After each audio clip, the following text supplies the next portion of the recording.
Okay, ladies and gentlemen, today we are doing red flags. So Indian red flags, British red flags, how the dating scenes differ. And we're going to see how many of my red flags apply to Paaru. He's got more red flags than China. And that's the sole reason why we're still together. Because I'm a terrible judge of character.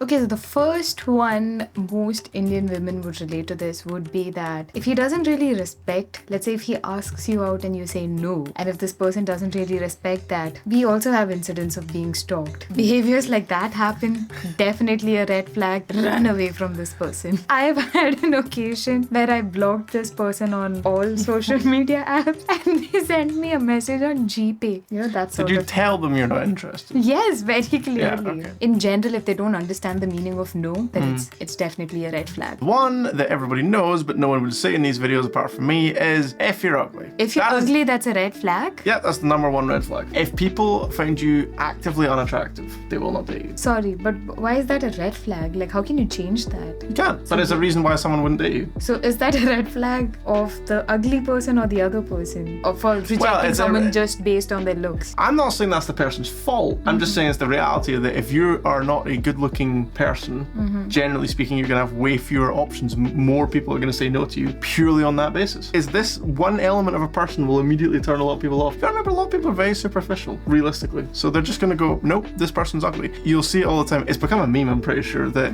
if a good-looking guy does a certain thing, it'll be cute or flirty or whatever. If a bad-looking guy does the same thing, it's creepy. But I feel men are more visual than women. So men... But you say that, and then we just... give more importance to looks. But we just agreed that when a good-looking guy versus when a bad-looking guy, right? Like, True. Put it this way, without finances and stuff like that coming into it, I don't see many great-looking girls dating terrible-looking men. There should be some selling point. Sorry. Wow. I'm She can sorry. cut that out. She's the editor. Everything is business. Well, leading on from business, being broke. It's a red flag. Some people it will be just, are you broke at this minute in time? And for other people it'll be more like, will you be broke in 5 to 10 years time? Like, it's more about the perceived future earnings capability, something like that. And if we're going to build a life together. mismanagement as well. Yeah, that too. That's a good one. Mismanagement's a good one. If someone's trying to arrange marry me, that's a red flag. I'll give you that one for free. That's a personal one. That's not on. My second one is if this person is always busy. They do not have time to respond to your messages. They do not answer your calls. Well, that's okay. No, in general, that should be a red flag. And they come to you when they want to meet you. They don't really make time for you. So my third one is being creepy. I've seen it more with guys, but I've seen some extraordinarily creepy women as well. And one thing that is, to be fair, true in the West, the women don't get called out. What would a creepy behavior by a woman be? I was on a line at the concert and I just got like groped from behind. It would be a lot more of a problem the other way around, right? On a creepy note, I think the third one for modern Indian women would be if the man mansplains everything for you, or your period cramps can't be as bad. Yeah, sure, you tell me. You have 100% experience of what we're going through. Oh god, it's a major turn off. I'm biting my tongue so hard. There's so many obvious jokes for me to make. Now, you know what this video's about, don't you? Something like that. Just to mansplain something. They're patronizing you. They're just telling you how to do that's things. a shame. Yeah. There's so many. So in a way, they're sort of devaluing your experiences, your opinions, and just making it sound like they know better than you, hence you should listen to them. Someone who's condescending towards you in any aspect is going to be very off-putting, or at least it would be for me. My next one, it's broad, and I hope it's obvious, but I see way too many people in relationships where this doesn't seem to be the case. It's someone who's abusive. Abuse of any form, verbal, mental, physical, no, absolute no. I've personally not been in one. Maybe like emotional manipulation, maybe slightly, but I'm also the kind of person, if I just notice it, I leave. I have no shame in exiting a relationship. Mine would be if your friends don't get along with this person, and if your friends and your family members have a bad feeling about this person, usually that relationship doesn't work. I'm not saying you have to be best friends with your boyfriend's friends, or like you have to be best friends with mine. If they hate you for some reason, and not just friends, like I have a thing that most mothers others get this intuition. If they don't really like the person they're dating, I'm not saying break up with the person, but look into it. Like, ask what the problem is. And if it is something that can be solved, then please solve it. Or like clear the misunderstanding. If somebody who's very close to you and who knows you, close friend, best friend, your parents, if you're in a good relationship with your parents, your siblings, if you're in a good relationship with your siblings, if somebody who's very close to you has a very bad feeling about someone, it usually doesn't end up in a good relationship. It's funny that you mentioned the mothers thing because that's happened to me. Not with you. I'm saying with an ex. I remember my mum instantly disliked her. For this entry, I'm going to say controlling / the kind of person... That's on my list as well. The kind of person who won't let you go and spend time with your friends because like, why do you want to spend time with them? That sort of thing. Or like, the people sort of isolate you. Message you like, why are you texting that person? If they stop you from doing things that you like or want to do, definitely a red flag. Instantly love you the first millisecond they meet you and that sort of thing. And it's all like... I think that can be off-putting though. Again, this is one of the perfect this is one of the perfect examples of the kind of thing that the good-looking guy gets away with and the other guys don't. I would also put, to be fair, someone who's an addict. I remember I had a professor who was an addict?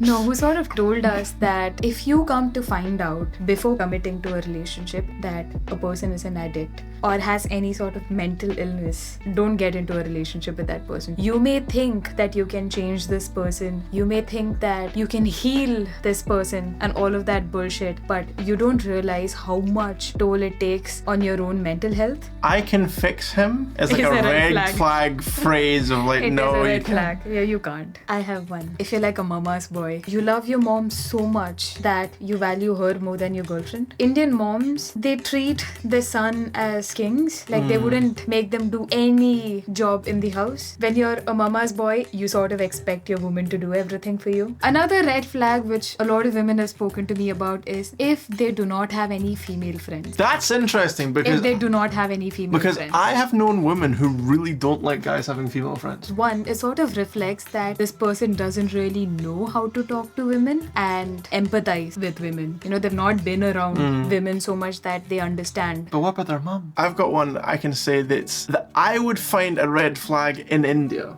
Right, which is not quite technically what we've been talking about, but I think for most Western people would agree with this once they understood what it meant and what the system is. Asking for dowry. I would have a huge problem. Like, let's say if my sister, for example, had been dating an Indian guy and his family starts talking to my family about dowries, it would be like what in the are you talking about? That would not fly here. At least it wouldn't fly here with us. It's definitely a red flag for my family personally as well. Like, we don't entertain giving or taking. But I can't emphasize how normal it is in India to just ask for a dowry. As an outsider, for me, it's very strange. For me, a red...